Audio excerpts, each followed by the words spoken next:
This is Unfiltered. I'm Mike Gann. Welcome back. Another interview going straight to the source. No bullshit, just straight talk.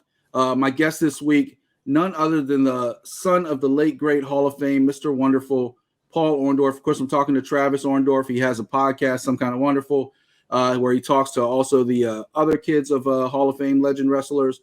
He's been doing a lot behind the scenes, working to establish his dad's legacy, including right here on Fighters First, of course, the Mr. Wonderful collection that we launched recently. Travis, how you doing today? Man, I'm good, Mike. How are you, sir? I'm doing fantastic. I love these interviews. We talked to George Smith. We talked to Bronwyn Billington. I love these interviews, getting a little bit behind the scenes of what not only your dad's career, but what he was like, you know, that you don't see on camera. You get to hear the stories. You get to hear who the person was, right? Like pull back the curtain and behind the scenes. We will talk lengthy about his career, obviously, all the way from WWF, WCW, some time before that in the NWA, and building up as a little known fact as the Brandon Bull, a little tribute to his high school football days. Also a little known fact, I actually live in Brandon, Florida, where he kind of got his start. So there you go. We'll talk about all that. But Travis, I kind of want to start the story with yourself. You grew up in this business. You told me off air a couple times that, you know, you were behind the scenes. You ran around in the locker rooms. You did all that stuff. What was it like as a young kid seeing your dad as this star and you just being in the locker room treating everybody like they're your friends and your playmates? So here's the thing, you know, number one, the wrestlers that I was around, you know, they're grown adults. Mm-hmm. Many of them didn't like kids, as you can imagine. Some of them were great, you know, treated me like I was their own child, and, you know, they missed their children and would share that with me. And, you know, I know of stories of my dad being out of town and sitting down with some of the other wrestlers' kids and telling them how much he missed me or, you know, my mom. And, you know, so growing up in that, the thing about growing up with it is you're desensitized to the perceptions, because to me, that was his job. There was no emotional attachment to his work. You know, like to me, that was a paycheck, and that's how he spoke about it. Now he had a huge passion, and we had, you know, how to work a crowd. Like I heard those stories too, but at the end of the day, for my father, that was a transaction, and that was his job. Now he was hella good at it. And I'll go so far as to say wonderful, but you have to, right? You have to. I had to. Yeah, I say that several times. Your license to say it about 100 times per episode. People text me and say amazing, and I'm like, you mean wonderful. So you know, and I've shared this before, but if you grew up and your dad was a plumber and you went to people's houses and he fixed their plumbing, and you were hanging out with him in the bathroom while he was doing it, and when you got done, the people were really grateful and said, hey, thank you so much, you did a phenomenal job, and then you left and went home. That's what it's like growing up with a dad as a wrestler. Mm-hmm. Yeah. We went to do his job. The thing that was different was just the amount of fanfare when we were out in public. Yeah. So I grew up in a pretty small town just south of the airport in Atlanta. I say small town. It was small town when we moved in. You know, when we That's were what out, they say about where I live now. It's like, Brandon used to be a small town. Yeah. Now it's a traffic nightmare. Yeah. Well, it was traffic night. My grandparents lived in, Brandon till they passed, in the mid 90s. And it was a nightmare, becoming a nightmare back then when they built the mall. You know, when you're inside of that environment as a child, it's normal to you. Like that was completely and utterly normal. And I'll give you kind of a funny example. Was I remember I started working for a company. I was working for Best Buy, and I was a general manager. And I think I was 24, 25 years old. And I won an award, and we were flying to Florida. And it was the first time I had ever flown coach.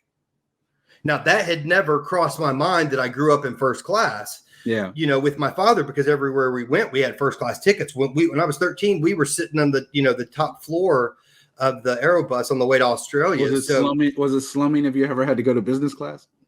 Oh yeah, dude. I was like, this leg room is horrible. Like I'm a fidgety attention deficit. Like I can't sit still anyway. You see me rocking in my chair. Yeah. I turn any chair into a rocking chair. So, I'm sitting there and I'm like, oh, I mean, even going to sporting events, I never sat in the stands. We had a booth. So there's a kind of a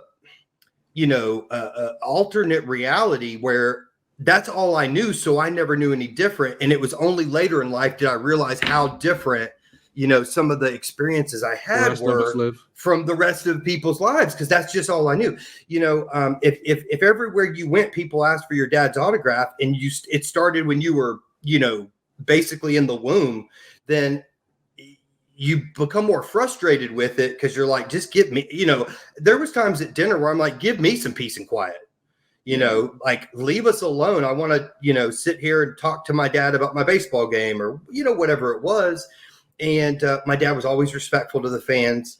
And, people would come up and all, and he'd always say, let me finish my meal and I'll sign autographs. And so there was times where, he'd go behind the kitchen because all the chefs or, all the cooks wanted his autograph and he'd take pictures back there. Yeah. But he had it's funny because my father was bipolar. And so his emotions could be all over the place. And so could his temper at times, just kind of reactions. Yeah, because back then bipolar wasn't what it is now where, you diagnose it, it right off the bat. Back then it was almost like, why are you moody today? It wasn't mental health. It certainly wasn't a mental health. Yeah, back then it was like, put some dirt on it, get up. Yeah. Well, and I don't think people realize going into the mental health thing, obviously we did the Hindu squat challenge to raise awareness for mental health awareness this month. As somebody who's dealt with depression, I am as attention deficit as like, there's a scale and I'm -5 and -6, I think is like a sociopath. So I'm a little nervous myself. You should be too, but I think I'm far enough away for you to come to my house, but we're cool. It's 8 hours. Thanks for letting me know. So made that drive many times on 75 South. But it was like 1986. I had a counselor and it was 1986 and there was a movie on NBC that Ted Danson did. And it was talking about, children being molested by, a family member. And so they did a thing at the end of the show. And the end of it was like, hey, call this number if you've ever experienced it. And it was her and another lady. And they both ended up working on the President's Council for Mental Health in the Clinton administration. But they ended up thinking they were going to get 50 calls. And within a month, they had like 100 employees because they got so many calls. So, and I bring that up for two reasons. One, mental health wasn't even really on the radar of most people, and certainly not wrestlers who were also abusing their bodies with alcohol, steroids, drugs, everything in between. My dad, not so much as others, but nonetheless, it was still there.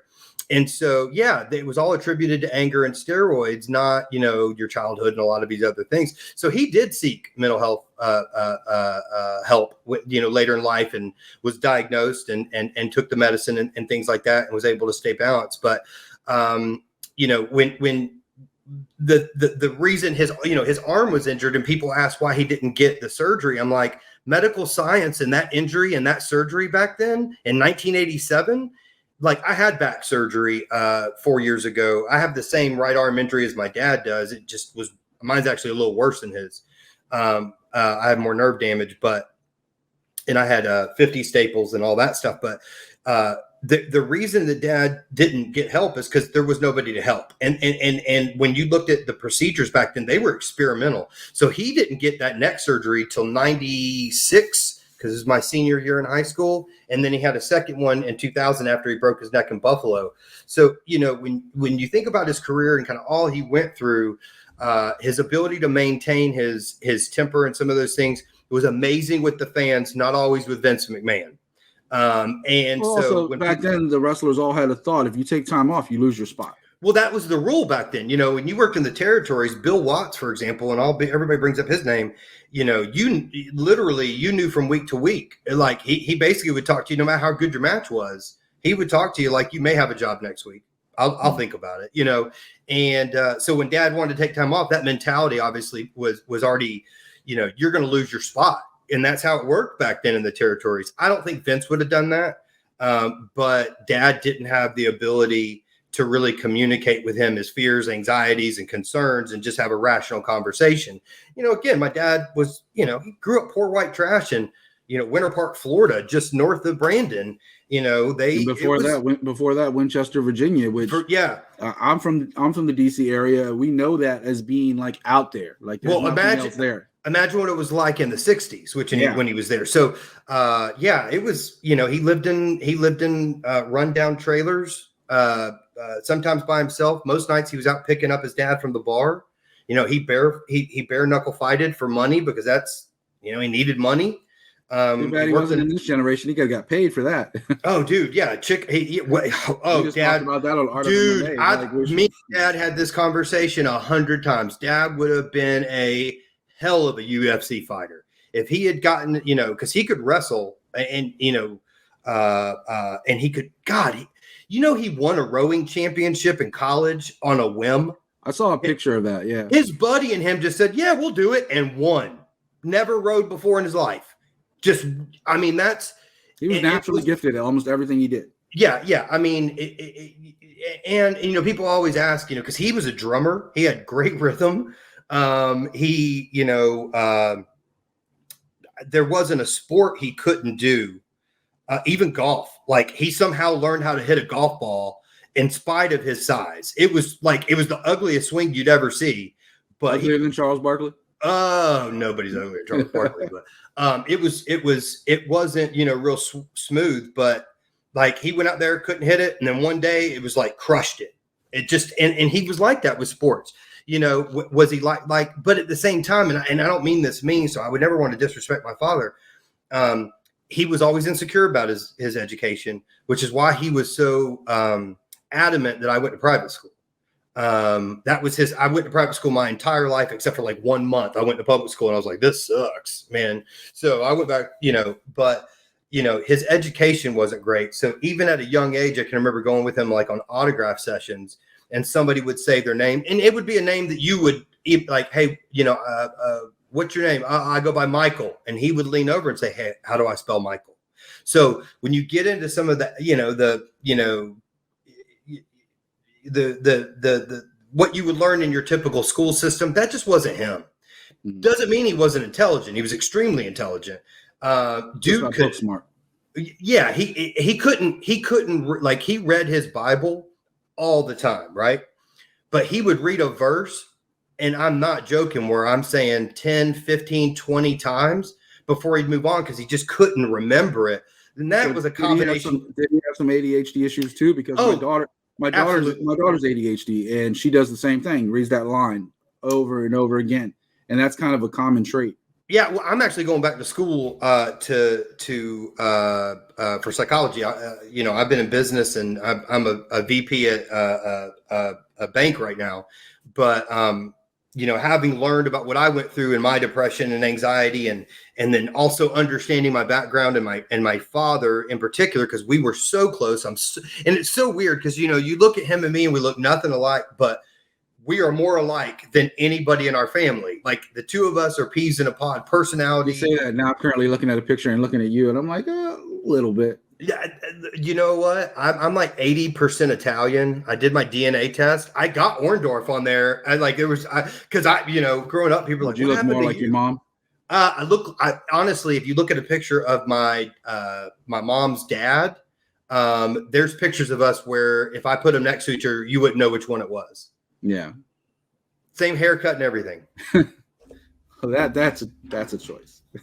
No, this is not a choice. God took that away naturally. That's we're about the same age, but I was blessed with a hairline, so I take that from my Turkish roots. I used to bartend in downtown Atlanta, and I can remember, this is in my early 20s, so this is late 90s, and so my dad was funny about my hair growing up. I had this huge bowl cut. He wouldn't let me cut it.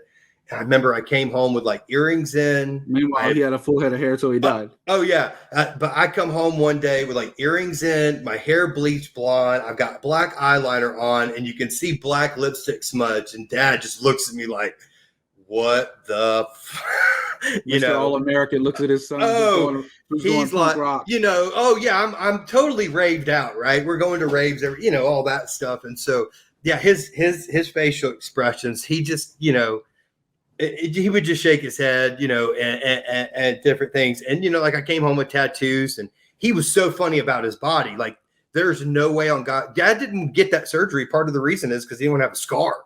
Yeah. His body was his temple. So, you know, I come home just all tatted up and, you know, all this stuff. And he's just like, what, how did this happen? I could have swore, you know, and then of course, you know, you grow up. But where's the kid that used to take these wonderful family photos? And right now he's coming home with cigarettes on his breath at 5 a.m, smelling of booze. So, but that was a different life for sure.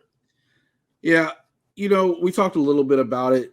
Your dad started off very, very humble roots, you know, Winchester, Virginia, moved to the Brandon, Florida area, lived in a trailer out in Brandon, Florida, went to high school right down the street from where I live at Brandon High School, which at the time there wasn't quite as many high schools as there are now, where I think now where he lived then, he definitely wouldn't have gone to Brandon. He would have gone to one of the schools over there, probably in Riverview.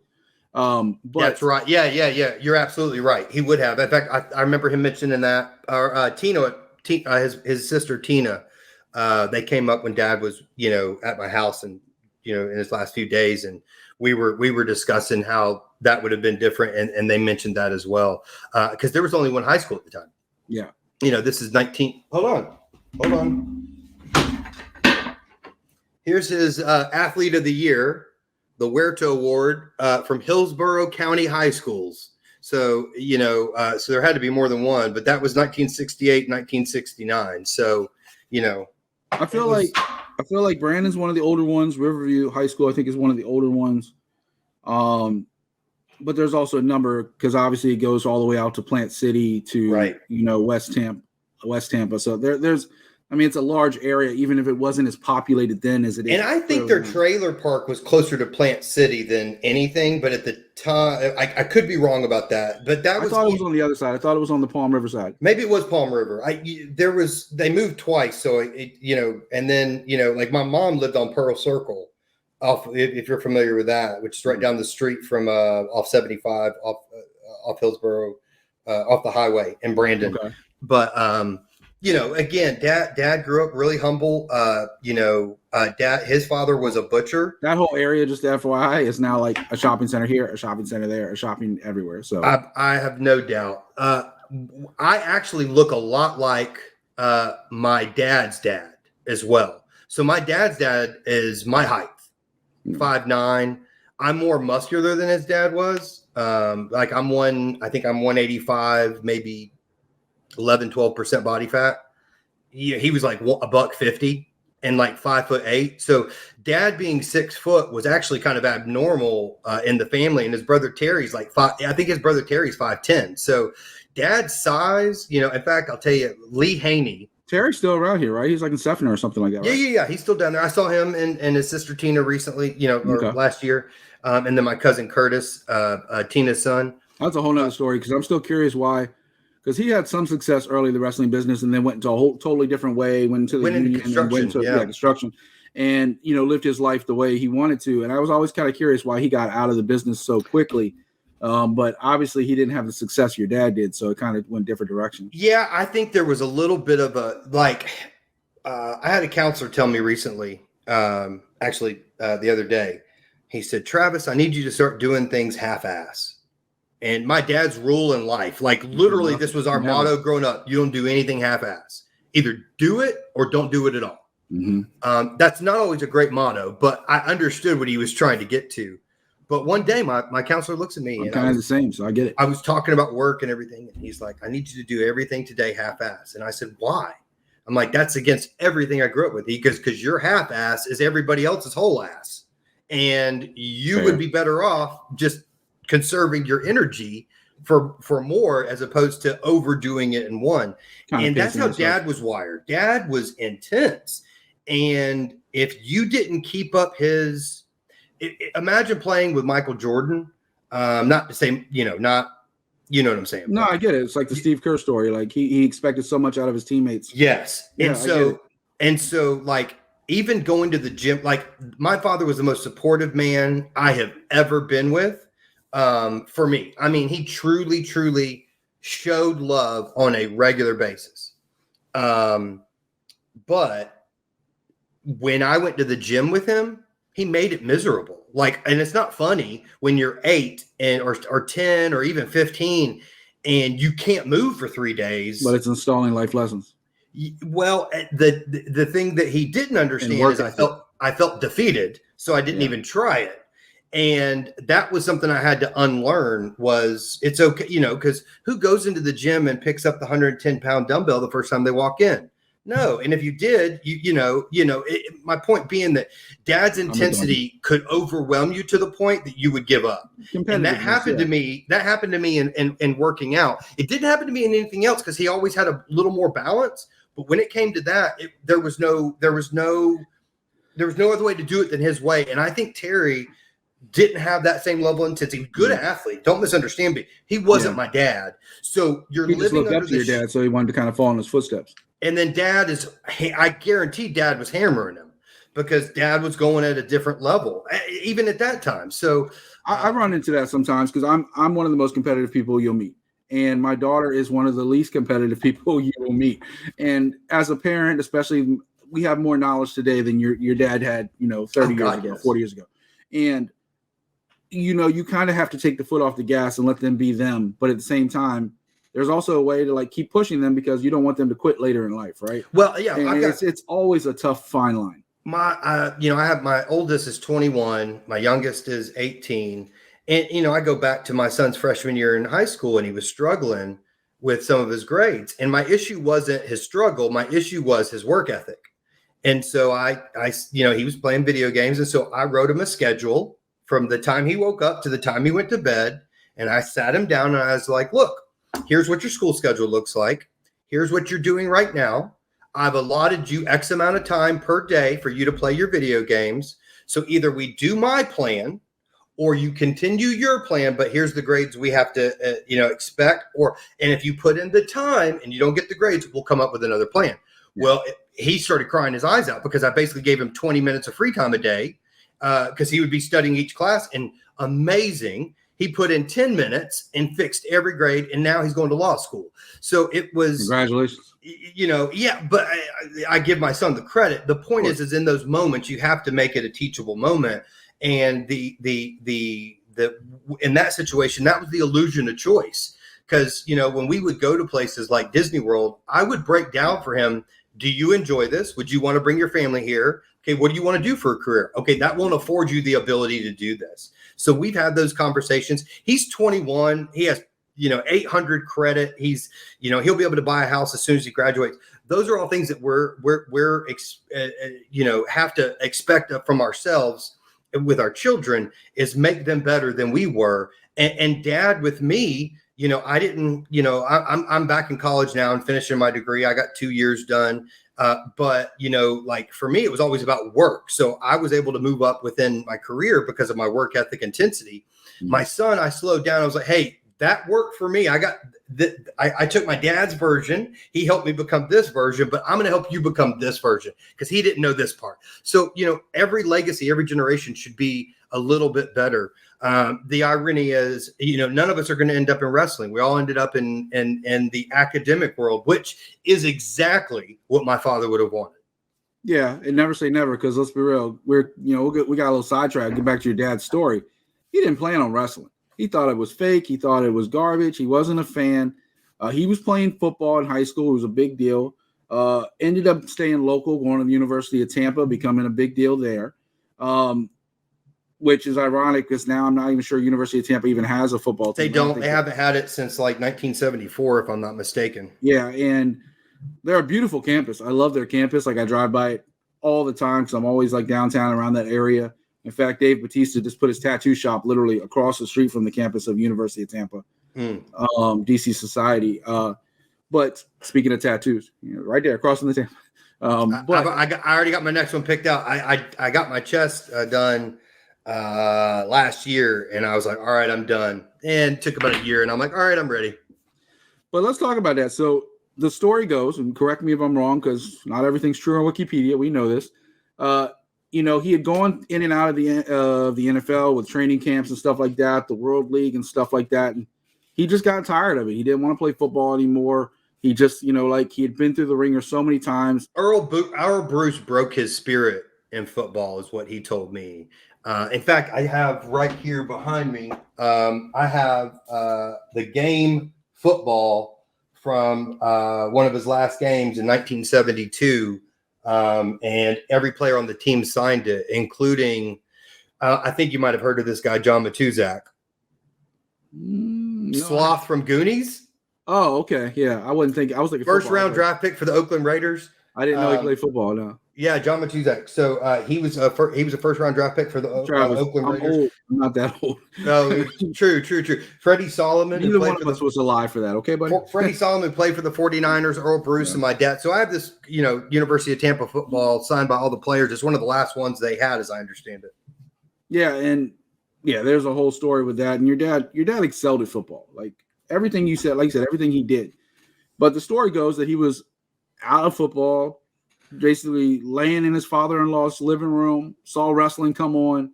He was like, I can do that. It was a Saturday morning. My grandfather's name is Rossley Maxwell. I'm Travis Lee Orndorff, so I'm named after him. And my son is Tyler Ross Orndorff, so he's named after him. So nice. I've got my first tattoo was my grandfather's name on my back. And my grandfather, he served in World War II. In fact, right over here is all of my grandfather's medals from Korea. Awesome. And all the places he served during the Asia Pacific campaign, and so he sold insurance for MetLife. And a little bit of backstory on the football thing. So when he went to the Saints, people always say, training. He was burnt out, but the truth is, one, he missed home. He did not like being away from home. He was like that when he wrestled. He hated being away from home. He was a homebody. And it's kind of ironic because he did travel the world. Oh, dude, why do you think he quit in 87? He wanted to be home. He hated it. Hated travel. But my dad tried to sell insurance for MetLife with my grandfather. But when he was with the Saints, they were doing some rookie hazing, and they wanted to put him in a skirt on top of a table for him to dance. And he's like, I'm not doing that, and got in a car and left. So he was burnt out, but there was some hazing, and he's like, I ain't doing that stuff. And he just booked it. That was the end of it. But he was already burnt out. So it was kind of an excuse. But so Saturday morning, he's sitting there, and the insurance thing isn't working out. And he looks at my grandfather and goes, I can do that. And my grandfather goes, okay, I'll make a call. And, I always tell people I'm 50% my grandfather and 50% my father. So, my grandfather knew everybody. He just was that guy behind the scenes that had connections. Called Eddie Graham right up. Yeah. And Dad was that Monday morning was at the gym with Eddie Graham and Hiro Matsuda. And they said, do 500 Hindu squats. And Dad started and without stopping did 1,000. And he was doing jumping ones. So he would go down, butt would hit his heels because he was on his toes. Then he would jump, he would come up and jump forward, then jump back and do them again. And he could do them without stopping. So it would look like a rhythm. And he could do those without stopping. And I think that day he ended up doing 2,500 total. Because they didn't tell him to stop. They were blown away. He finished, and he just kept going. They never said anything. They were like, let's see what he does. And it was like that for 6 weeks, 8 weeks. He would come in, they'd go do this. He'd be working out all day. And it was 2 months before he, set foot in a ring.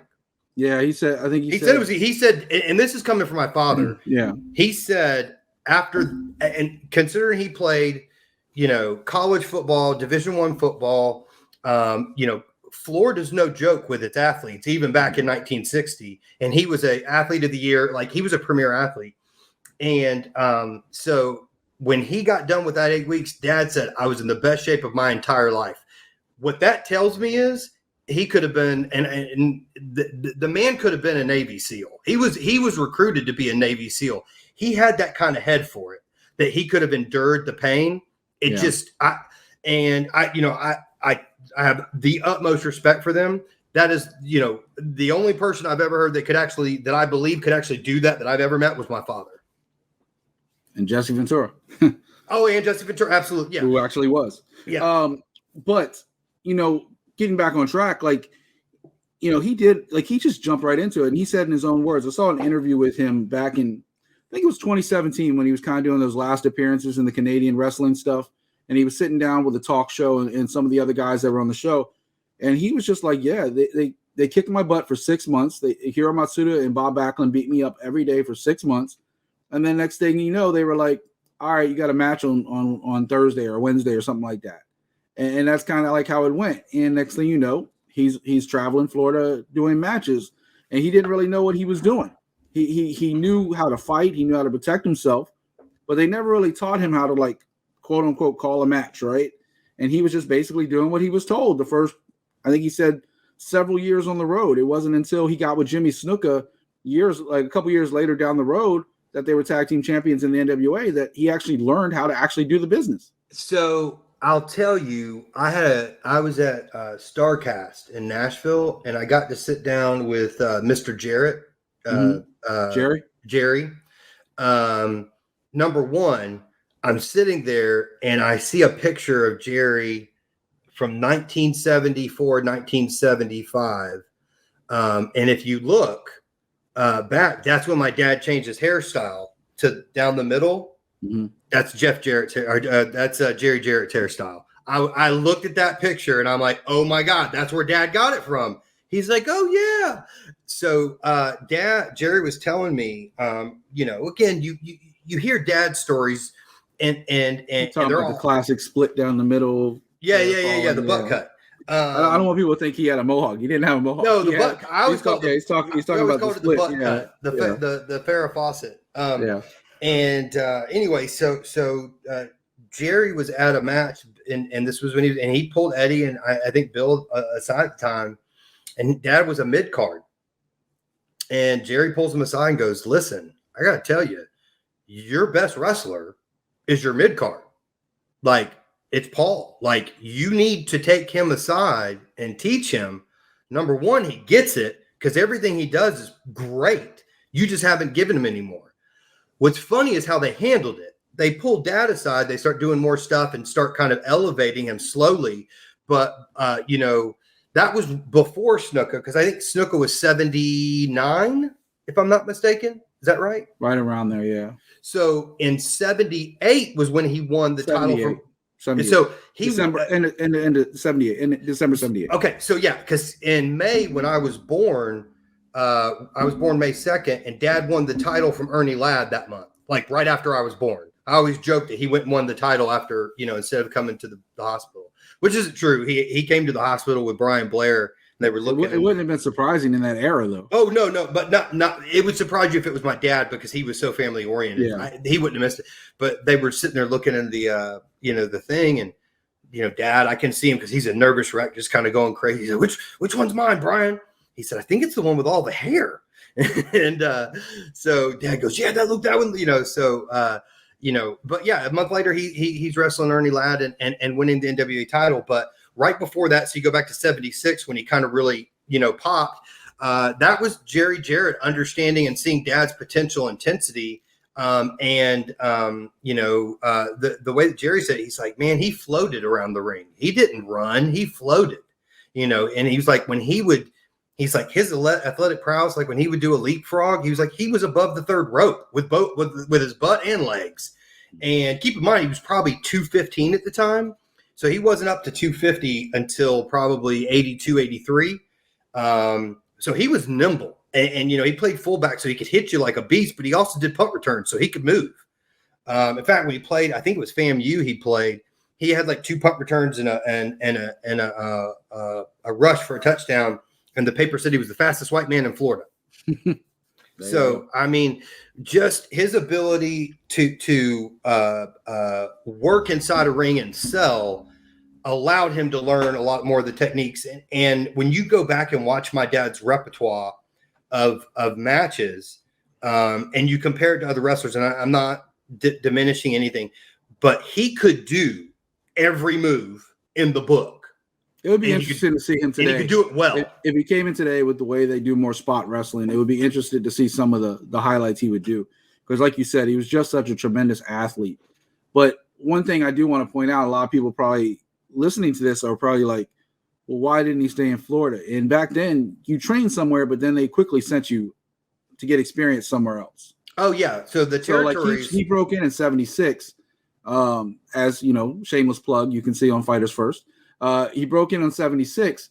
And after, maybe only a couple months, and then they started sending him to Mid-South and sending him to Jerry and other places, right? Yeah. So by the time I think we moved to Fayetteville, Georgia, it was right when he was going to New York.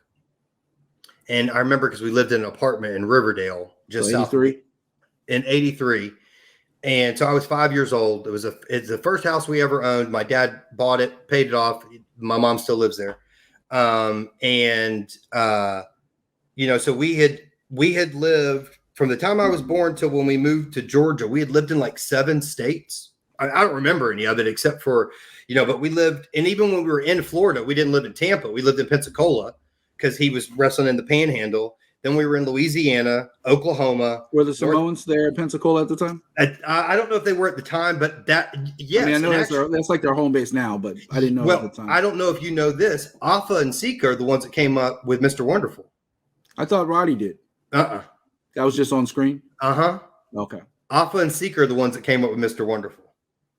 So did he work at the time? Like some of the because they have their promotion in Pennsylvania. Did he work some there? Not that I know of. Okay. Not that I know of. Behind the scenes. Yeah, they were friends. He always liked the Samoan brothers, and they had some good jokes. And I think that's one of the families I don't think very many people have a bad word to say. I don't think you could, because they were good human beings and they were funny as hell. From today with Roman and the Usos to back Alpha Sika, even they're all sweethearts. The extension of Peter Maivia and all that are well documented. We don't need to go there, but like I've never heard a bad word about the Samoan family. Have you heard a bad thing about The Rock? And if anybody would find a bad word, it'd be one of the most popular men. And he just is, everybody that works with him is like, he's a sweetheart, whether he's, it's a key grip or it's, another actor. So yeah, I think there's definitely, they've done something right in that nurture and nature thing within that family. And they just show a lot of respect for each other and family. And so Alpha and Sika were, Dad didn't have any wrestlers over to the house, but Alpha and Sika had came over when I was younger. But yeah, dad was through all those places, went through every territory, bounced around, always got over and then got moved to the next place and was always wondering if he'd have a job the next week. So that anxiety never, ever really left. I will say as a kid, me and my best friend, we used to love going, and it started off, obviously dating myself, Blockbuster. They'd have like the old tapes. You go and get the VCR tapes of this and that. And then we had a shop close to us called Starland, which was for video games, but they also had old wrestling tapes. And I remember like one time I bought a tape of early NWA. It might have been 81, 80, somewhere in there, maybe even 82. And I remember seeing your dad in a feud with Larry Zbyszko.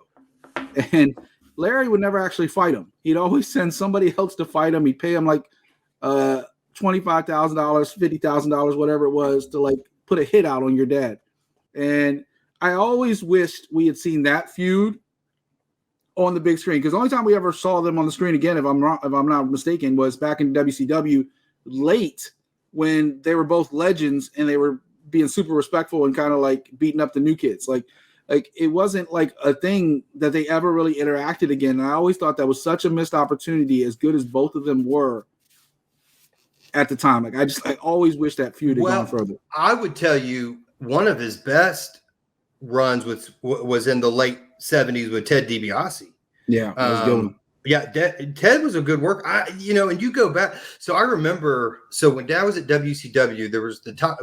I was either in high school or I was in college. So it was, kind of that 8-year run from 92 to 2000. Mm-hmm. So, this first couple of years I was in high school, I'd go up there and visit. And then he was at the power plant. I just stopped by because I worked right down the street. So I was over at the power plant all the time. And but I remember sitting down with Larry Zbyszko one day, and he started telling me stories about Dad. And, I'm sitting there looking at him like, when did this happen? Like, I had no clue, so, yeah. And then, I had heard these names all my life, but I never knew about, like, this period of time. So I was like, you wrestled Dad? When? And he was you got to be a real wrestling geek to see some of that. And he knew me. He's like, oh, yeah, you were just born. I'm like, oh, okay, well, that's why I don't remember it, and that happened a lot, actually, throughout the years, with people that Dad never worked with at New York, but he had worked with at Smoky Mountain or TNT or wherever else. And you talked about a little bit moving to New York, right? Like that's what I mean. This show could be 8 hours long, and you have so much to talk about with your dad. So try to speed up a little bit. But you talk about moving to New York, obviously at a point in time where wrestling's going boom, right? Like Vince McMahon has the idea. He doesn't know if it's going to work or not, but WrestleMania, and he wants to do this with MTV and all this stuff in '85. And literally the day that Hulk Hogan beats the Iron Sheik, your dad's making his debut. And then from that point on, they were kind of attached to the hip on screen with Piper and everything else and Bob Orton. And then the feud with Hogan and Mr. T. Behind the scenes, because they're both from the Tampa area, and both trained by Hiro Matsuda, was Hogan and your dad friendly, or did they know each other very well before all that? Yeah, for sure. If you go back, Dad and Terry wrestled a lot together in the late 70s, early 80s before he went to New York in Japan. Mm-hmm. And while, in my opinion, Hulk or Terry wasn't the best technical wrestler, he just wasn't. He was just the most charismatic. He had the most charisma. Which at the time, that was more important. Well, like people wanted to be entertained. It was a time. Well, and it wasn't. People still thought it was real, so you could get away with a lot more. But they always had a good relationship. When I would travel, and it's just there's like little memories I have of like being with Dad when they were setting up a match before they'd go in. And Terry always kind of had his own room, and they would meet up in the middle or go meet up. So there wasn't a lot of camaraderie. Like, they weren't sitting next to each other in the locker room, but they were pretty tight. And Brian and I sat down. Brian Blair and I were talking in Vegas. And Brian's your dad's best friend, right? Yeah, one of his very close friends, Rick Rude. One of the Steve Austin. There was a few of them. Brian, but and forgive me, that just threw me off. What was that threw off my train of thought? We were talking about the camaraderie between Hogan and your dad. Oh yeah. So Hogan and him, I've always thought they were pretty tight early. When it got into the 85, 86 and WrestleMania 3, I think Dad started, first of all, he was hurt, knew that his time was limited. I don't think Terry was willing to give up the belt. There was a lot of egos back then. Vince was still reigning that. Vince wasn't as much control as he is now, or, back then it was still being, kind of groomed, and these guys' egos were growing with it. And then I think there was some, hurt feelings just because he never got the title. Dad would never say those exact words, but if you're around him enough, you'd start to understand his emotions and what he's trying to express. I could translate, because I knew when he was being emotional and when he was being authentic, or when he was being somewhere in between, because it was always somewhere in between. But I do think there was some resentment, and I think Dad always saw himself as a better wrestler. And so I think he always felt like he deserved the belt because he was a better wrestler. And because of his work ethic and his intensity and the performance, and that, is a valid argument. How he handled it was the problem. And I think, if I was a CEO of a company, I would have been hard pressed to hand my dad a title at the time, simply because I didn't know if I could control it. Yeah. What has your dad kind of really told you about that too? Because obviously nobody knew WrestleMania was going to be what WrestleMania is. Nobody knew, him and Roddy Piper versus Mr. T and Hulk Hogan in the main event of the very first WrestleMania. Obviously, Bob Orton in one corner, Jimmy Snuka in another corner, and they built this whole thing up. And behind the scenes, they were all, except for Mr. T, all of them were kind of cliquish, especially Piper and your dad, especially Orton. I've heard many times your dad and Bob Orton joking about if Mr. T went sideways at any point in time, he was going to get stretched. He was going to get taught a lesson because they were coming in from his world. Yeah, Dad ran him ragged a couple of times, and so that and Dad was a snob about that till the day he died. He hated that people could just.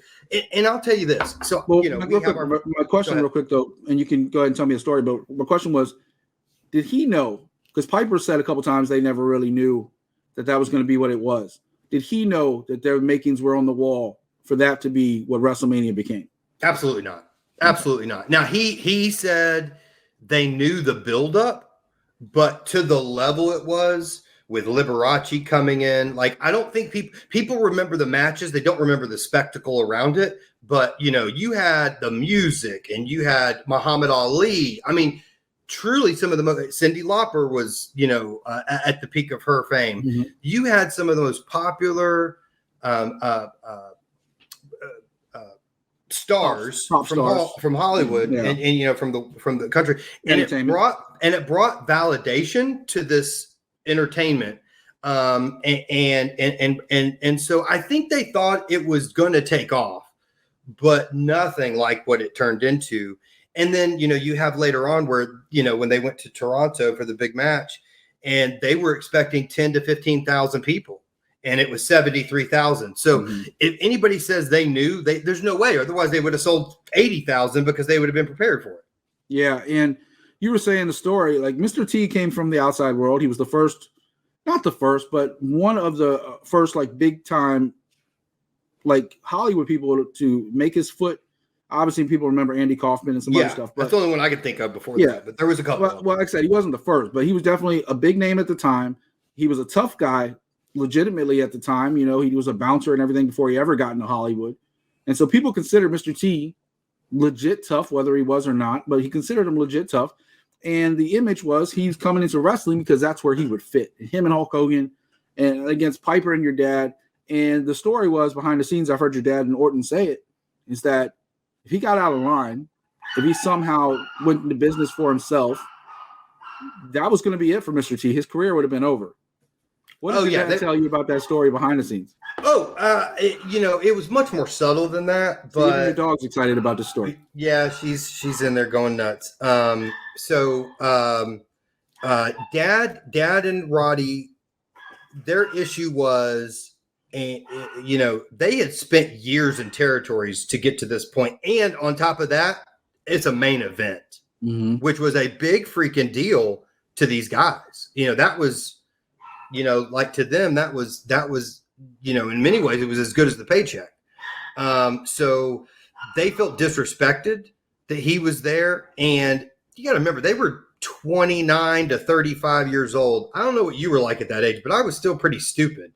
And so I used to have I used to be like you at 24, 25. I was running the show, right? I was running a bar down in North Carolina, and I had two 30-something-year-old bartenders that always told me, you don't know shit until you turn 30. And I was like, you're full of shit. I'm your boss and I'm 25 years old. What are you talking about? And then you hit 30. It's like a brain switch. It's not even a joke. And then you hit 40 and you realize I don't know anything, and that's what's going to keep me safe.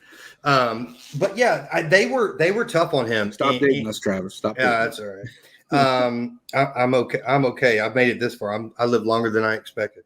They didn't take it well that they were bringing him and letting him main event. And that he was getting the level of exposure without any, background. So the Andy Kaufman thing, I think, was a lot different, and that it was a gimmick, and it, he didn't pretend to be a wrestler, or, it was. We also don't know where women. We also don't know where Andy would have gone with it because he got sick, got cancer, passed away early. Right. We don't know where that would have gone, and that was all before WrestleMania. So yeah, and he did he was wrestling women, and it was a great, hilarious gimmick, and that wasn't, you can go back to Lanny Poffo or some of those other guys, very similar gimmicks, later that just weren't kind of a different play on it. But that being said, that at the end of the day, those wrestlers, all of them grew up together, and I mean literally, they from the 22, 24 to 35, there was a decade of those guys being together, and those relationships were formed, good and bad. So they saw drug problems, kids being born, wives in and out, so forth and so on. So and they spent time together in Japan for months. I mean, like, you just can't duplicate that, with somebody you bring in from the outside in wrestling. But yeah, like I was going to tell you, like, I'm on my Facebook page, I'll get, likes and different things. Dude, 90% of those people say they're wrestlers. And then I go look at their page and it's like, well, they worked a house show for an independent wrestling. I'm like, that doesn't make you a wrestler. No offense. Like that's a hobby. Triple H said it recently, right? Like, and he got a lot of heat for it, but at the same time, he was right. He said, we have superstars. The difference is anybody can be a professional wrestler. You can get paid $50 and go work, an independent show, and you're a professional wrestler. You got paid for it. But we have superstars. There's levels to it, and our level is what we think. And I see what you're saying with that. Yeah. Yeah. And the reason I say that is just because when, to me, if you're going to do that, I'm not saying you got to be like the greatest ever, but to be a retired professional wrestler, it needed to be a full-time income. I mean, like, I worked at Kroger when I was 16. I don't put, grocery bagger on my resume, right? Well, yeah. I mean, I don't say, oh yeah, I was a former Kroger employee. It was a part-time thing. And so for me, with all due respect to those individuals, I get it, but that's a hobby, and I respect that. That doesn't make you a professional wrestler. Yeah, you enjoy wrestling, and you've done it as a part-time hobby. I go play golf. I'm not a professional golfer. Yeah. We talked about the reaction though it got from WrestleMania. The way it brought all these eyes around the world to the profession of wrestling, and it became a whole new thing, right? Like, all of a sudden the territories start disappearing a little bit. I mean, they never really disappeared, but didn't become minimized. Prevalent. Yeah, they became minimized. That's a great word for it. AWA didn't go anywhere. They had an ESPN contract. Like, I used to watch them in the bar at Chili's. We'd go to dinner, and I'd look like I would be gone. My mom would be like, "What do you want? What do you want?" And I'm like looking at the bar TV, like, because AWA's on, right? That's when I fell in love with Shawn Michaels. Like, I thought he was the greatest wrestler anyway, because my name was Michael and his name was Shawn Michaels. And it doesn't take much for like a little, like, 5-6-year-old kid, right? And you see that stuff on TV and you're like, all right, cool. And plus, he was just at a time. You talk about what your dad did. I mean, Shawn Michaels, the way he was flying around in the early 80s, you didn't see very many people doing that. That dude could move. He was a tinier guy. I was always floored how he got over, but he just could move in the ring, man. He danced. It was like watching it's like, and I mean this as a compliment, it's like watching a hamster on your wheel and you just see him keep going. You're like, when are they going to stop? Like, he could go. And it helped that he had veterans like Playboy Buddy Rose and them just like keeping them in check, right? Like, keeping them like, all right, cool. You get your stuff off. Now this is how we're going to finish this match. Mm-hmm. And that's a different era and a different time. But like I said, the territories didn't go away. Like, to this day, Jerry Lawler runs shows in Memphis, right? 72 years old. He's still doing his thing. But Vince took over the TV. He took over the TV. He took over the globe. You started seeing pay-per-views popping up. You started seeing other things, WrestleMania 3 in Pontiac Silverdome and all these things. And at the time, your dad's dealing with this injury. He's dealing with going from babyface to heel and back and forth with Hogan. But then, like you said, he got burned out. He was tired of the injury. 87, he kind of walked away, came back for a short period of time afterwards. And some of the greatest stuff your dad ever did was with Bobby the Brain Heenan, in my opinion. Like, I am a huge Bobby Heenan fan. If you liked wrestling and don't like Bobby Heenan, I don't know what to talk to you about. Before Paul Heyman, before all that stuff, look him up. Bobby Heenan was the greatest. Bobby is the greatest of all time. Without question, he is, to me, one of the greatest color commentators. His calling of matches is phenomenal. He managed every personality that's ever been bigger than life.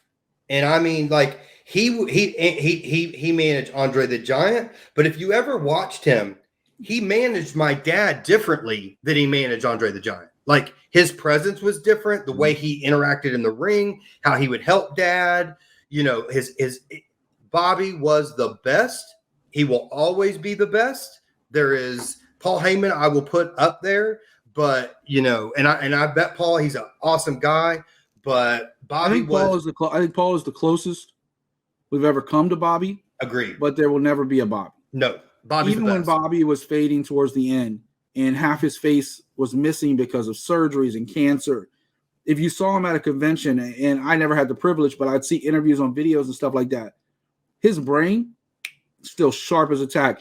And he would laugh and he would joke despite his circumstances, but despite the fact you see this, person who's not what he used to be. And he's still like, haha, funny, let me make you laugh.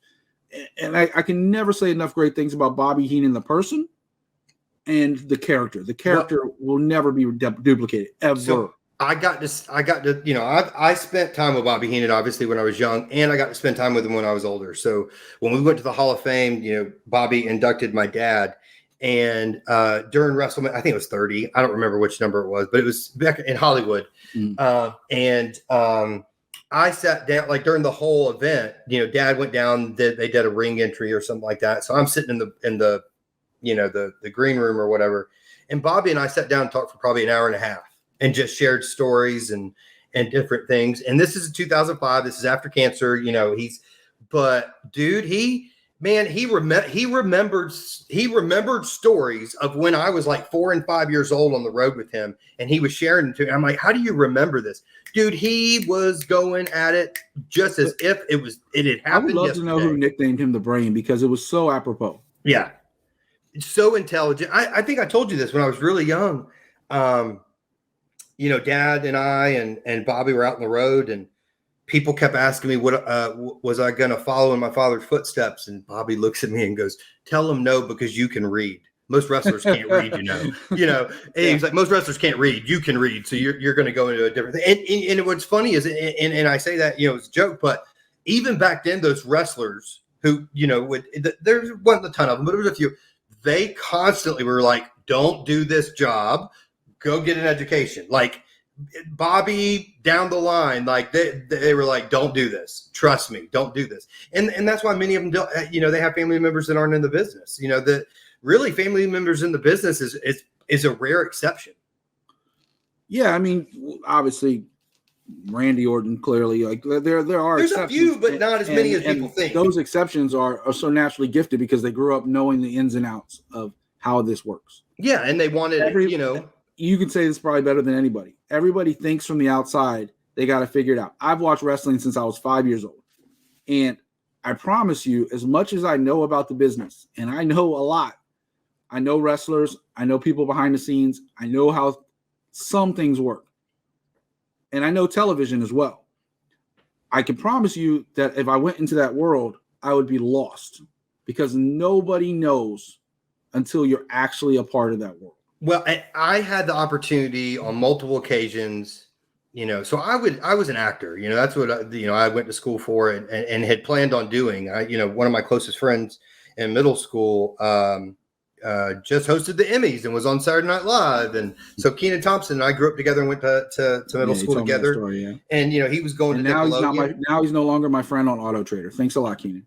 Sorry about that. I don't know if you heard that commercial, but it's pretty funny. I didn't. Basically, he was like, "Oh, none of you told me about Auto Trader. Well, you're not my friend no more, and the friendship you didn't know that we had is now over." It's like, okay.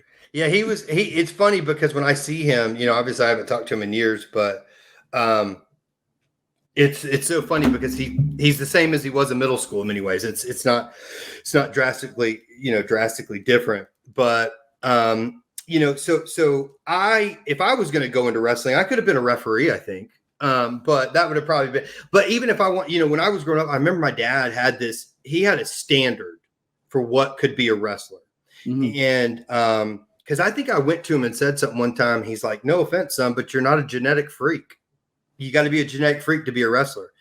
That's not entirely true. But yeah. Right. But that was, back in the day, you had to, their gimmicks were very, very off the wall. And, you had to have something completely different to elevate you. And Dad's standard was like, if you didn't look like him or work out like him, you weren't good enough, and that's, he knew better, but he couldn't help. But that was he just had that. Here's the expectation. Yeah. And he held that he held himself to that standard, which is why I think it was okay. But at the same time, I think I've shared this Big Show, Paul, when I was like 15 or 16, I was walking through the kitchen and, there would be, photos of different wrestlers that they were thinking about recruiting or bringing on board. And I remember at the time, me and my friend Kevin has been my best friend since I was like 13. We went into the kitchen and we're looking at photos of these wrestlers that dad's like recruiting and everything. At the time he was more, and we're looking at this one and it says, Paul Bunyan, and he's wearing like, the got the axe and the whole, and that was Big Show. Yeah. And, dad was like, you got to look like this. You got to be a freak. And so, like if I had even wanted to pursue it, dad would have looked at me and been like, you're 5'9" up. I think I graduated from high school at $135 wet with heavy shoes on. So, his standard for what you needed to have to go into wrestling was nothing I would have ever achieved. Ironically, though, when we were in LA, I had a couple of people from WWE recruit me. They're like, dude, you could do some stories, And so, but he didn't want me part of that world. And after, now I'm 44 and I spend time with wrestlers' kids, getting to know them. Many of them, we work together to deal with trauma as well as, talk about our stories. But it's so vital that we understand that, when you look at the history and the legacies of these men, they were the beginning of all of it. I know there was wrestling before and there's been wrestling after. But they're without the era that we have now with television and everything. I was like, it doesn't exist not even television, but the entertainment side of the television. Because before that, it was just wrestling on TV, Gordon Soley or some older announcer just basically calling the action. And occasionally somebody would hit somebody with a chair and they'd be like, that would be so crazy to them. It's like, oh my God, what happened? But nowadays it's like everything is open game. Right. Anything could happen any week. And well, think about this. How many people did you know wear robes? How many people wore nice robes before 1983? Because Ric Flair didn't have them then. Huh? Gorgeous George. That was it. Buddy Rogers. Yeah. Yep. That was it. So Olivia was Mr. Wrestling 2's wife, and she made all of Ric Flair's robes. She made Rick Rude's tights. She made Dad's robes. Like that was the generation that set a standard for entertainment and raised the bar for the spectacle between the robes, the lights, the Saturday night main event. Like, think about this. And I've said this many times when people talk about the drugs and the things and the alcohol the guys did on the road. I'm like, what would you do if you were on the road 24/7 and you had 3 channels to choose from in your hotel room? You can only work out so much. I'm not suggesting that's okay, but I have a better understanding of what it must have been like. So there wasn't access to wrestling nationwide back before USA Studios and USA started broadcasting, or even more so when they put it on NBC, Saturday Night's Main Event, because that was the first time it was available not on cable. I mean, and if it was available not on cable, it was only a local station. I was a little kid watching Hogan and Sheik on Saturday Night's Main Event. Like in my bedroom, I had a little 13-inch, like black and white, not even color TV. And I was just like trying to keep it down so my mom didn't know I was still awake, like trying to sneak and watch it. Yeah. So USA, the network, when they started broadcasting there and then on NBC, you took what was generally 9 to 12 territories in the Southeast and Northeast, and you made it a global and national brand. So that was why without WrestleMania, without New York, we don't have a national brand, and without those characters, you don't have a national brand. Dad always said Vince had the right horses to pull the chariot. I also say, and I know there was some shady contract stuff, like he told Hogan to no-show AWA, and there's a number of other things that we could talk about that I'm sure will pop up in The Rock's new series, Tale of the Territories, but I don't think Vince actually killed the territories. It's always been my opinion is that he was more successful. He got the big TV deal. And if you're a wrestler in Georgia and you're like, how much do you want to pay me a week? Well, Vince is offering this because he has a big TV deal. Where would you want to be? If you had the choices and you didn't have the contracts you have now, you didn't have guaranteed contracts at that, where would you be? Would you be wrestling with Bill Watts down in Mid-South, or would you be Vern Gagne and AWA, who did actually have a TV deal with ESPN, but it's not like NBC USA? Like, where would you be? And of course you want to go to New York. If they're offering the door open in New York City, right? Like, there's only a handful of entertainment markets you want to be in, right? New York, LA, maybe Chicago, now Atlanta, and now Miami. But at the time, yeah, New York or LA. It was New York, LA. Chicago stunk back then. Yeah, and where would you want to be? And I just don't think it was even an option for a lot of these wrestlers like your dad. Like, do you know how great your dad would have been in Stampede Wrestling?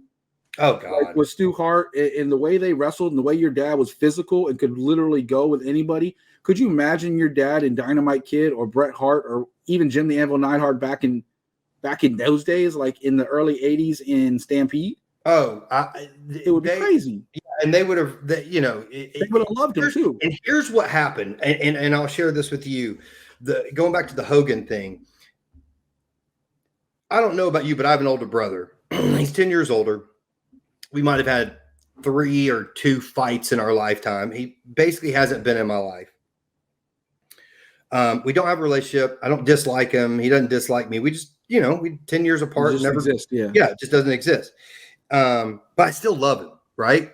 And that was very much like Terry and Dad's relationship. The difference was when the two of them got in the ring together, Dad raised the level and standard of the match. And I've always believed and will believe to the end. When Hogan was in a ring with my dad ran the match. When Hogan was in the ring with everybody else, Hogan ran the match. And does that go back to the old school thinking of the heel calls the match? What the heel calls the match, and Dad was a little bit older, had a little more tenure. The opponent, obviously, yeah. Had the respects of his opponent. And Dad was kind of a father figure. He was a little bit old. I think he's like 4 years older than Terry. So, and the other thing is, Dad, everybody knew Dad could whoop their butt for real. So there was a level of respect that was held just because you didn't want to piss him off. Yeah, your dad. I've listened to Brian's stories occasionally of your dad and some of the fight with Tony Atlas on the blacktop and depending who you ask how that went, but either way, Tony's ear went missing. But before Mike Tyson, was your dad. You hear about the fights with Vader in the back, which I know you've gone out and said they've made amends years later, which is great. There's still variations of that story all over the place. You know what's so funny? I've heard 2 versions. The one that every wrestler that was there says, and the fans version that say that that's not true because Vader said it wasn't true. Those are the only 2. And I'm not disrespecting because I don't care. I have nothing emotionally attached to it. I don't think I was at the house when he got done and he came home and somebody had he had to somebody stabbed him in the there was somebody that stabbed him in the back with scissors. So there was more to the story. But I would actually Buddy Lee Parker, Sarge. Yeah, Sarge. Yeah, Sarge. So Sarge was literally standing there, and Sarge lives down the street from me. And so him and Dad were close. So when I went to StarCast, I called Sarge up. I said, "Hey, buddy, I'm going up. My treat. Come on." So he rode with me. I'm going to trust the stories of the people that were standing there. Any other story I've heard or any other version has never come from another wrestler other than Leon and fans. That's all I know. I will say Leon's version to me, and you can't say what somebody's going through the experience, like how they feel. Like he might not have thought Paul's punches hurt. Whatever. That's irrelevant. The stories I've heard are all pretty much, other than Leon's, I've all heard variations of the same story, like you. The only difference is whether he was wearing flip-flops, shower shoes, or if he was wearing boots. And I've heard Tony Schiavone, who was standing there, say he had boots on and he stomped Vader in the face and busted Vader wide open with his boots. So I've heard other people say flip-flops. I've heard Paul say shower shoes. So are you there? Yeah, I'm here. Okay, you froze up. My dad didn't own a pair of boots. My dad wore shower shoes and flip-flops are the same thing. Dad just called them shower shoes. Yeah. Most people would call them thongs. They used to be called thong sandals. Those are the only sandals. I bought my dad's clothes half the time. We would go up to Dick's Sporting Goods or wherever. I would buy my stuff and he'd go. And there was a place called TNG All Sports. I would buy Adidas, whatever. And he'd be like, I like that.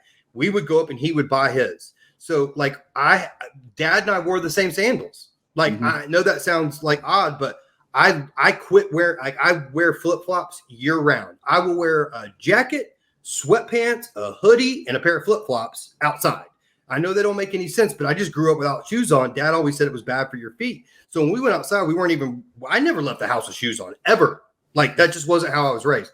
But shower shoes, flip-flops, exact same thing. So there's no different version there. If Tony thought that there were boots, my dad didn't have any. I'd be happy to take you to his closet because the stuff is still there.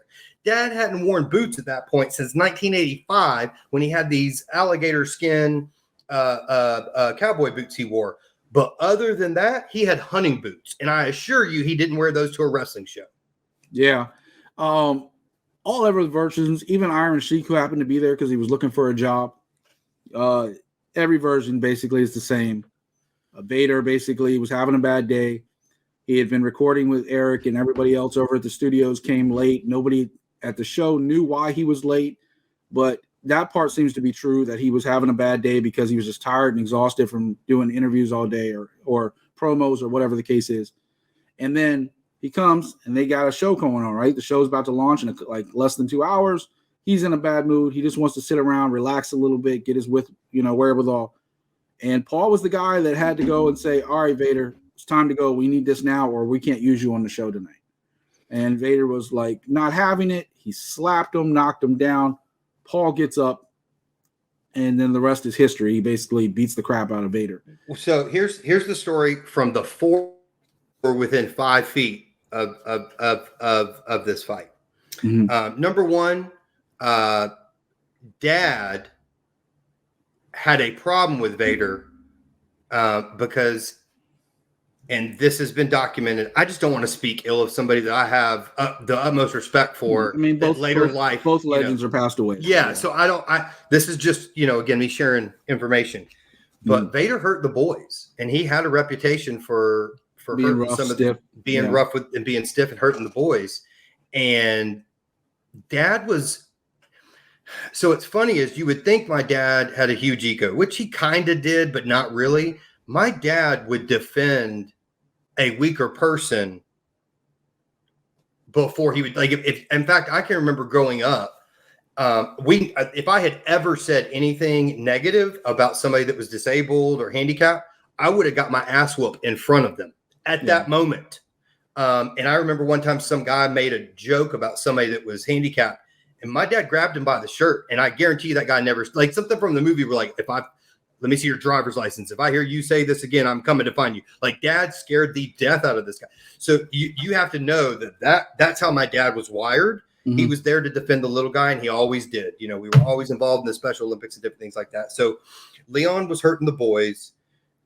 The only reason I say, he was tired. Yes, I think he was, but Leon was hard to work with. And he could be belligerent, and he had already shown up.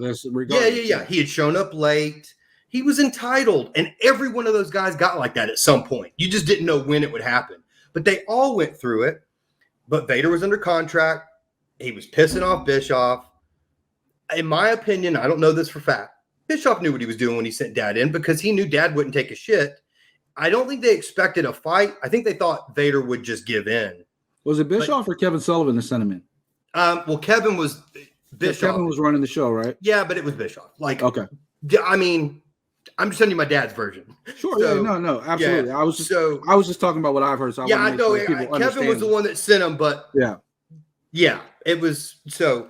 But Dad came back in because Dad called him a fat F word, and they had words.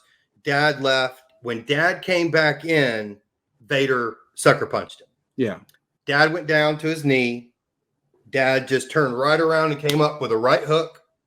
He was out on his feet, started to lean back. Dad came over the top one more time. He went down. Dad started kicking him in the face. He had on flip-flops, shower shoes, sandals, whatever you want to call them. Broke his toe.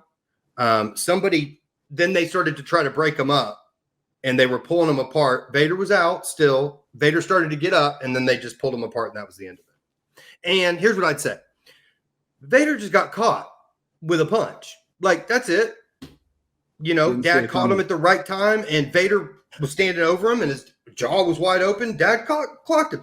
Dad could, whatever anybody wants to believe, Dad was stronger than human beings should be. I think I started saying that Lee Haney, who was 8-time Mr.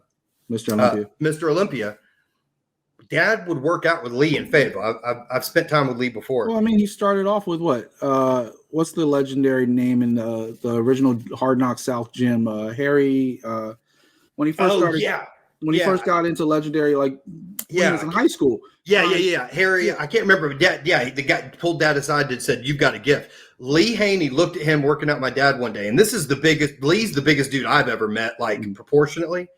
And he was talking to me and my pastor, my mentor, and he goes, "Whatever happened to Paul, he needs to kiss his mama and God because his gifts are God-given." He actually said he'd never seen anything like it. And that's coming from an 8-time of Mr. Olympia. So Dad was he was a unique, and gifted Joe Gold individual. also, by the way, that was the other name I was looking for. It started Gold's Gym. They were all together. Yeah. Yep. You know, it's just a crazy story that people latch onto because it's a behind the scenes thing. You know, it's kind of like how the CM Punk and Young Bucks and Kenny Omega thing happened recently. Like, it's like people all want to know what's going on behind the scenes. The crazy thing is back then, while yes, Vader was suspended and never stepped foot back in the WCW ring, eventually went to WWF at the time and went on another run, which was probably the best thing actually that happened for Vader's career, right? I think it was. Yeah, you know, he got to work with Shawn Michaels and all those people up in New York. Paul never took a backseat to anybody. He would quickly fight you. He had a quick temper. He would absolutely, go after anybody who he thought did him wrong. The worst part about that WCW run was while he was very influential behind the scenes, kind of starting the agent role and producer role and stuff like that, is that we never really got to see the old Mr. Wonderful again, right? Like he had a couple gimmicks. He had the thing where he came out with the self-confidence issues and I hated that crap. Yeah, it was just a comedy kind of thing. He had what actually was a pretty good, but very short-lived feud with the Horseman, where he was power driven on the concrete. And well, that's when he had to get surgery, so that was the setup for him to take time off. Yeah, but it was like I wish that would have been gone further. And then, of course, unfortunately, he got hurt, came back with a lot of the young guys, and got hurt at the end. And then that was kind of it, right? But we never ever got to reclaim the greatness of the 80s, right? Like it never really kind of got to that level with his career again. But he was always revered. He was always respected. He was always loved. And he was one of those guys as a bad guy before The Rock, before Austin, as a bad guy, people still cheered for your dad.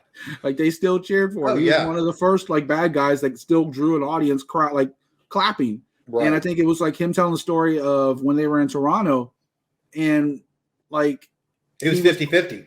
Yeah, he was supposed to be the bad guy and the crowd was cheering for him. Yeah. And they didn't know what to do. And, that's kind of the start of the bizarro Canadian crowds, right?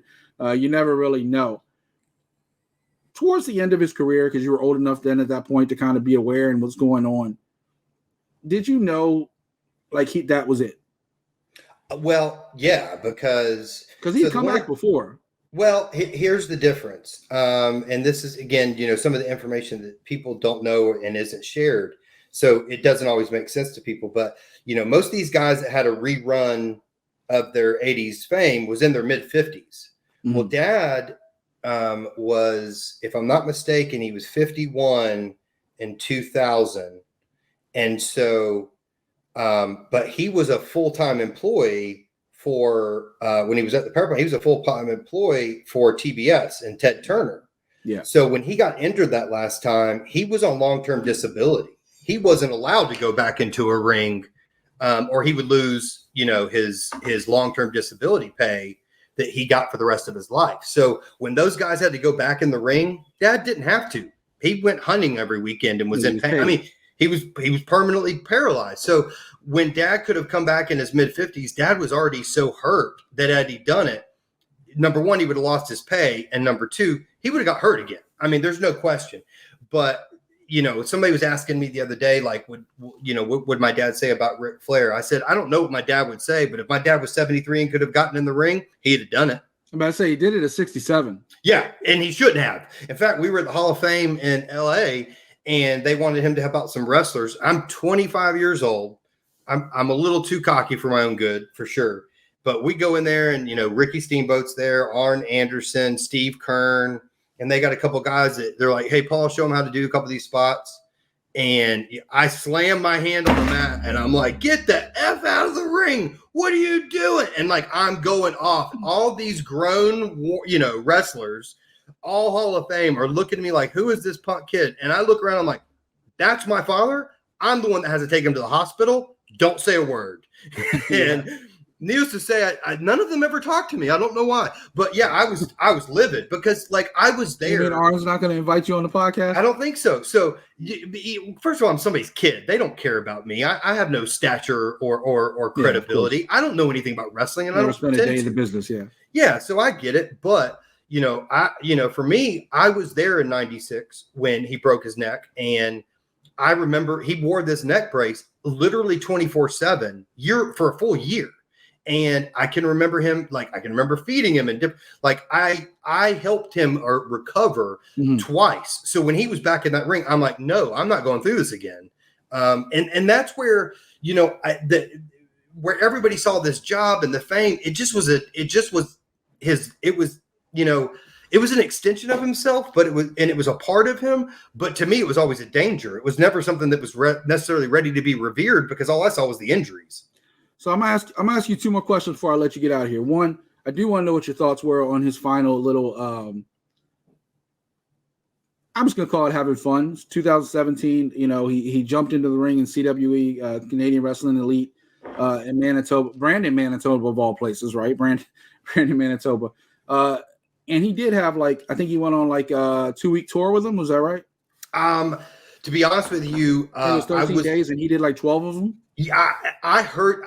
So, long story short, but back in 2015, my dad was attacked and was beaten up, and this is when he was in bad health condition.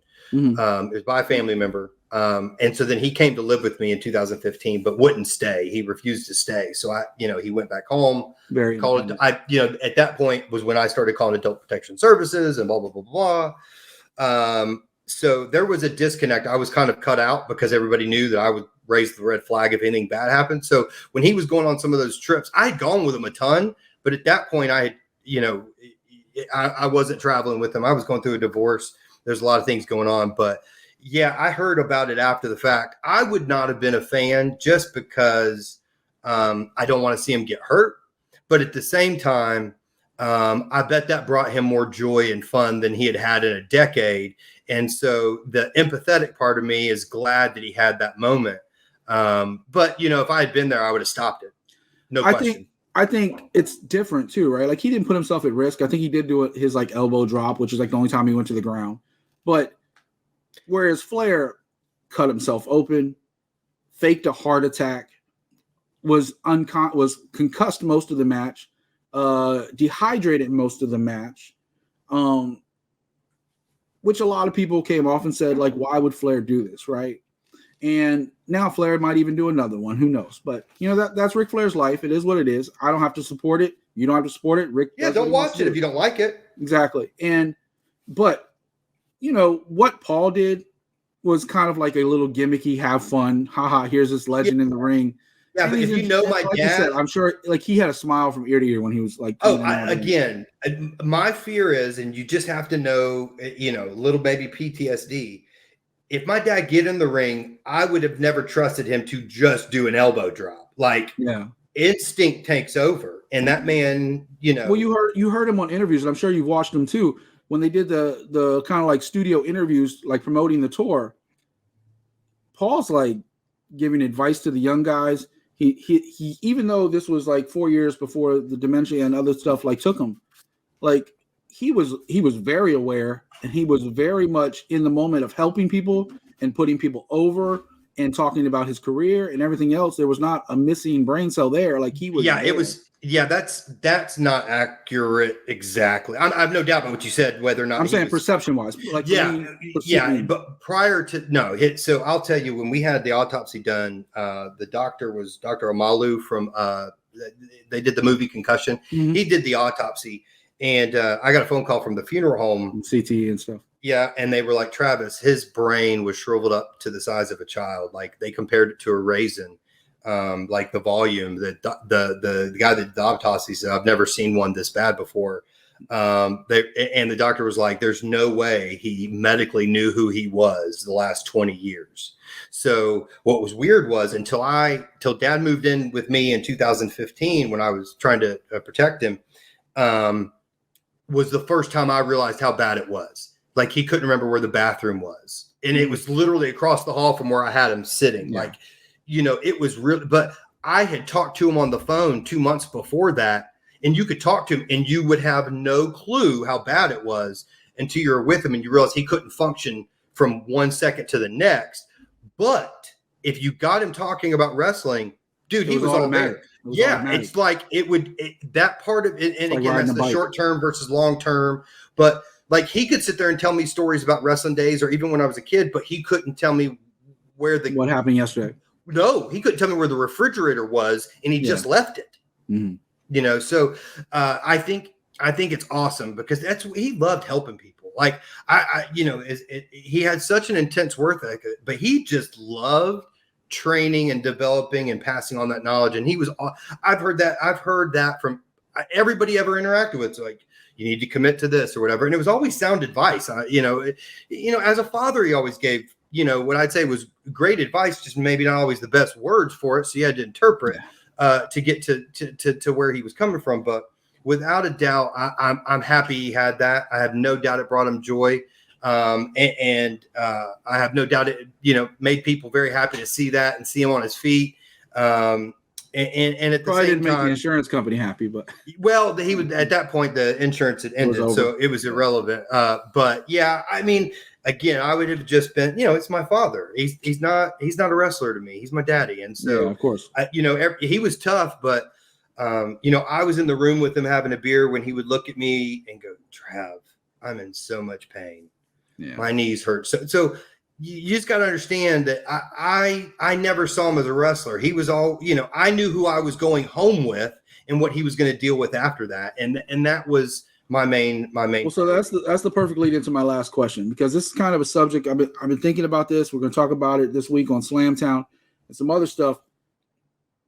Do titles matter? Because you talked about how your dad was kind of a little miffed that he never got the world title in WWF at the time. And I look back at it as there are some people, and obviously he was a multi-time champion before WWF, like NWA all over the place. Some people make the championship and other people, the championship makes them. You talk about how your dad considered this a job. And when he went home, he was with his family. And this was a clock in, clock out type situation. And he was very good at what he did when he was on the clock, so to speak. In that business, I know it was a different era where the title meant way more money and it meant way more popularity. But did the title really ever matter? Because he was over regardless. I think you'd be missing. I think you'd be missing the humanity of this if you said it didn't matter. Because I'm a vice president. I work for the bank. I'd love to be president one day. Of course. And if I found out that I had the opportunity, I was the next person in line, and that person, could let me get promoted, but they wouldn't let me because they didn't want to not be in power. That would piss me off if that was the reasoning behind me not getting my promotion.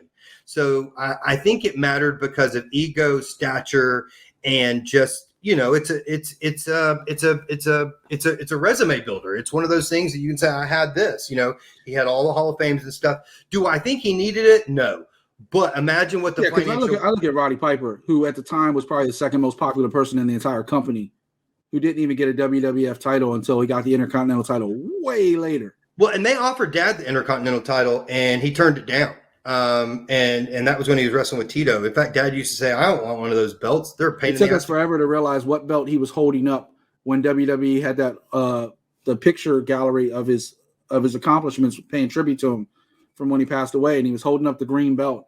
And so, and I put that picture on our thing talking about him coming to Fighters First, and even I had to look the hell out of what was that title, because he was holding it up because much like with Hogan, he kind of won the title, didn't win the title, it was a disqualification, so on and so forth.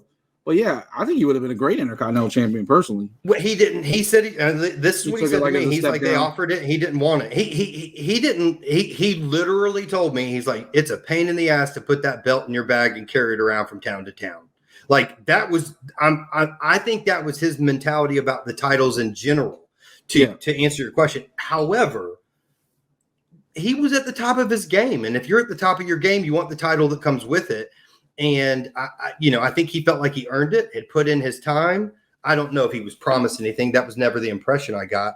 But yeah, I think, if anybody would want that and for their career, I think that's completely natural. Did he need it? No. But imagine, you think about what my dad's legacy is, which I'm very proud of, the man he was, how he treated people, not just as wrestling. So to me, his legacy is without a doubt secure because of the impact he's made on people's lives. However, imagine where he would be in wrestling lore had he had the title. It just changes the narrative. I don't care who you are. I don't care how good a basketball player you are. If you don't get the title, it's still that asterisk. And I think that's just human nature. And again, I think he thought he deserved it. And at the end of the day, he was a better wrestler. And I think he thought had he had the title that they would have been that much more popular. And you don't know. It's been so popular. What's 10,000 fans one place or another in the big scheme of things. So would it have made a big difference? I don't know, but I think for him it would have been meaningful. Yeah, I look back on different eras, different time period. Ivan Koloff had the belt for a month, right? And he has one of the most legendary careers you would ever think of among the boys, right? But in front of the camera, he was always the bad guy who made everybody else look better. Right. And William Regal once said he hates the word jobber because if it wasn't for those guys on the bottom of the card enhancing people on the top of the card, the people on top of the card wouldn't be on the top of the card. Right. Everybody traveled together. Everybody was part of the same locker room, whether you were the first match or the last match. It just really was the difference in pay and the difference in notoriety. Right. And that's why still the boys. If you were there and you were a jobber, you were still one of the boys. Barry Horowitz lost more matches than anybody. He goes into any convention, every wrestler's running up to him, shaking his hand. Good to see you, Barry. Oh yeah. And Mike Sharp is another guy who's legendary on Canadian wrestling and independent scene. But on TV, all we know is he wore the little thing on his arm and lost every match. Yeah. But behind the scenes, those people are the most important in the world because they're making everybody else look like stars. Right. And they're taking more bumps than anybody. Yeah, and that's kind of where I was going with it because, title's great, but as long as you're getting paid, right, it's a job. Yeah, but if you're at the top of your game and you're right there, and you got to remember, Dad had 11 main events with Hulk Hogan. And you can understand why Hogan protected his spot because at the time, because he was in that era, mentality. If you didn't have that spot, you never got it back. Yeah, a lot of times, especially with Vince. Vince would look at Randy. Randy got put on commentary. He didn't get his spot back till he went to WCW. Right. Like Mr. Perfect when he had the back injuries. Put him on the sideline. Like, I want you on the microphone. I don't want you in the ring. You can't go anymore. Right. And even though he could, but it was just like you lost. And that's what my dad was afraid of with Vince. So, maybe people always wonder, well, what would have happened if he had done it different? You don't know that anything would have been different. And so to sit here and act like, well, if this happened, you don't know. We just don't know. It's kind of like when people ask me about Dad's injury. And I'm like, anybody that tells me they know how my dad got injured is delusional. There's no way you could know. There's suspicion, but to blame anybody would be irresponsible. Yeah. Travis, I really appreciate all your time, man. It's been great hearing a lot of these stories. Definitely probably to get you on again and talk more in depth about some of these. Like I said, we could talk 8 hours or more of just your stories, let alone Paul's stories. Oh, so, God, it would be worse than that. I'm sure. I'm so attention deficit. We'd get through 3 and I'd be telling 4 stories at the same time. And it would be ugly. I'm absolutely loving your podcast, talking to other wrestling kids. I think that's great. Piper's Daughter was fantastic. I listened to that one from start to finish. You were telling me off air, you probably got Georgia Smith coming on. We talked to her. She's fantastic. She's done so much to boost up her dad's legacy in the British Bulldog, trying to get into the Wigan Hall of Fame. They got him into the WWE Hall of Fame. So much great stuff. We deal with Bronwyn Billington and the Dynamite Kid and all that stuff. So I love what you're doing. I'm looking forward to much more of it. any final words? You want to tell the fans at home how they can follow along with what you're doing? You can check us out on Some Kind of Wonderful, Number Wonderful. So we've got Georgia coming on. We've got Lacey Abilene, Big Boss Man's daughter, coming on. We're going to be recording the next couple weeks. We had to take a hiatus. So we're back on recording starting next Saturday. It's been a work, a lot of things behind the scenes. Mm-hmm. You can check us out on Instagram. We post daily videos of Dad. It's under Mr. Wonderful Official. That's Mr. Number One, DERFUL. And we're also on Instagram under Paul Orndorff. But yeah, we're just having a good time. We're continuing to build and just build relationships and share our version of wrestling that we know it as. And shameless plug right here on Fighters First. Go ahead and get the Mr. Wonderful officially licensed collection. More stuff coming soon, including flip-flops. Awesome. All right, brother. Hey, have a great one. Thanks for bringing me on the show. I appreciate your time, Travis. Thank you so much. All right. Take care, buddy.